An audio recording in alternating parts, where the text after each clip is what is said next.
from where I was standing, too. Was that you and your people who were chasing us? Then I must apologize for opening fire on you. I hope nobody was hurt." "No, our cars are pretty well armored. You scored a couple of times on one of them, but no harm done. I reckon after what happened to Silas Cumshaw, you had a right to be suspicious."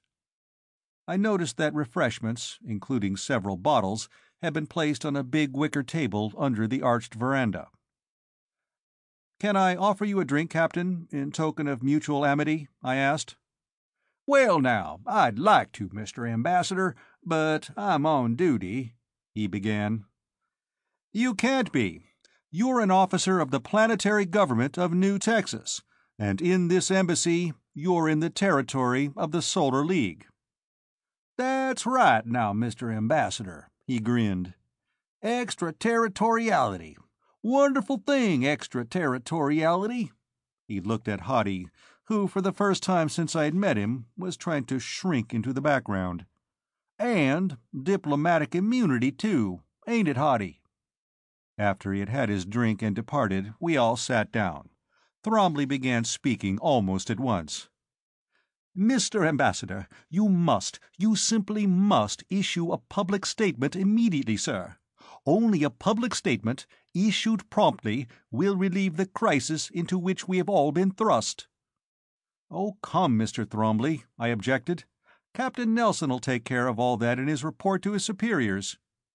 Thrombly looked at me for a moment, as though I had been speaking to him in Hottentot, then waved his hands in polite exasperation. "Oh, no, no, I don't mean that, sir. I mean a public statement to the effect that you have assumed full responsibility for the embassy.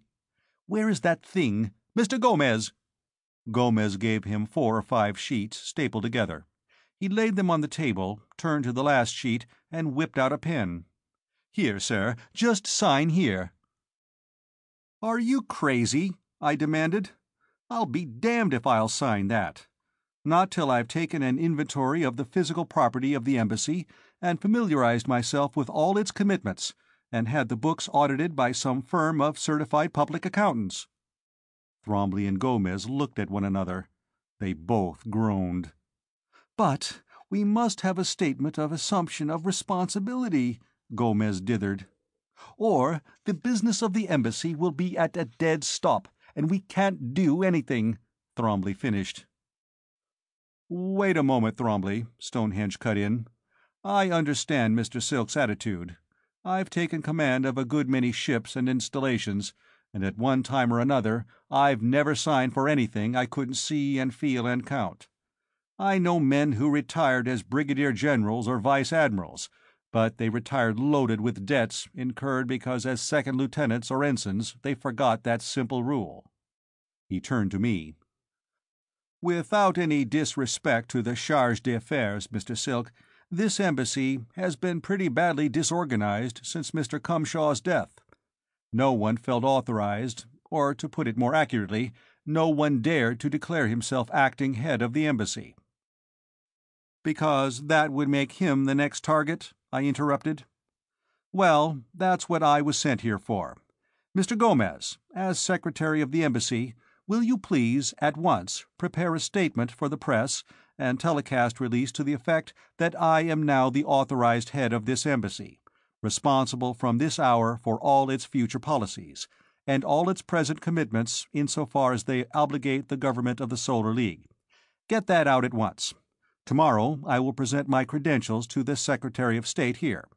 Thereafter, Mr. Thrombly, you can rest in the assurance that I'll be the one they'll be shooting at." "But you can't wait that long, Mr. Ambassador," Thrombly almost wailed. "We must go immediately to the State House. The reception for you is already going on." I looked at my watch, which had been regulated aboard ship for Capella IV time. It was just 13:15. "What time do they hold diplomatic receptions on this planet, Mr. Thrombly?" I asked. "Oh, any time at all, sir.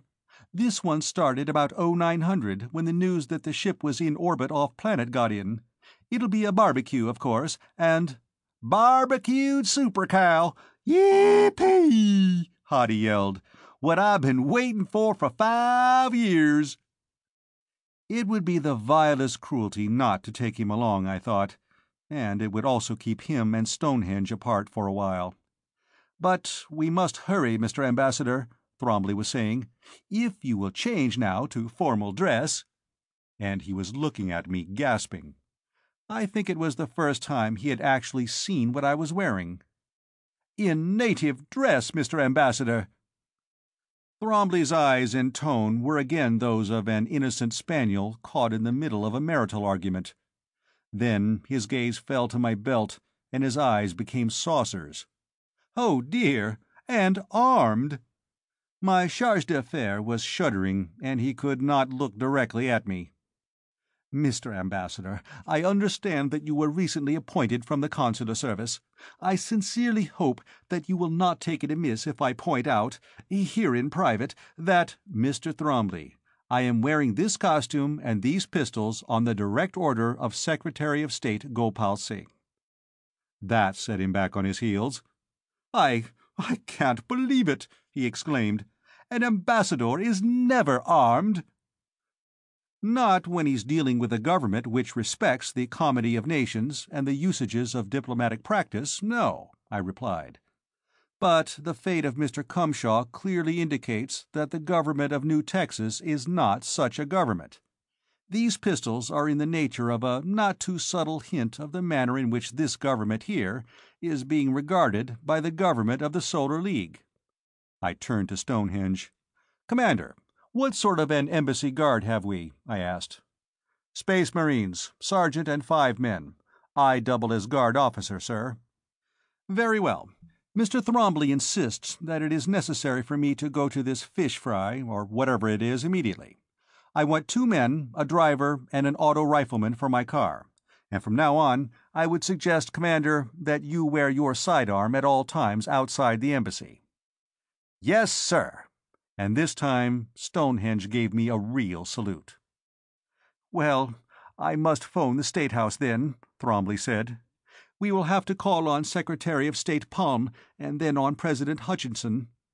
With that he got up, excused himself, motioned Gomez to follow, and hurried away. I got up too and motioned Stonehenge aside. "Aboard ship, coming in, I was told that there's a task force of the Space Navy on maneuvers about 5 light-years from here," I said. "Yes, sir. Task Force Red Blue Green, 5th Space Fleet. Fleet Admiral Sir Rodney Tregascus."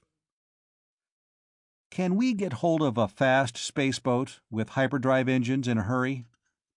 8 or 10 of them always around New Austin Spaceport, available for charter." "All right. Charter one and get out to that fleet. Tell Admiral Tregascus that the ambassador at New Austin feels in need of protection. Possibility of Zasroff invasion. I'll give you written orders. I want the fleet within radio call. How far out would that be, with our facilities?" "The embassy radio isn't reliable beyond about 60 light-minutes, sir." "Then tell Sir Rodney to bring his fleet in that close. The invasion, if it comes, will probably not come from the direction of the Zasroff star cluster. They'll probably jump past us and move in from the other side. I hope you don't think I'm having nightmares, Commander. Danger of a Zasroff invasion was pointed out to me by persons on the very highest level, on Luna." Stonehenge nodded. "I'm always having the same kind of nightmares, sir, especially since this special envoy arrived here, ostensibly to negotiate a meteor mining treaty." He hesitated for a moment. "We don't want the New Texans to know, of course, that you've sent for the fleet?" "Naturally not." "Well, if I can wait until about midnight before I leave, I can get a boat owned, manned, and operated by Solar League people. The boat's a dreadful-looking old tub, but she's sound and fast. The gang who own her are pretty notorious characters, suspected of smuggling, piracy, and whatnot, but they'll keep their mouths shut if well paid." "Then pay them well," I said. "And it's just as well you're not leaving at once. When I get back from this clambake, I'll want to have a general informal council, and I certainly want you in on it." On the way to the State House in the aircar, I kept wondering just how smart I had been. I was pretty sure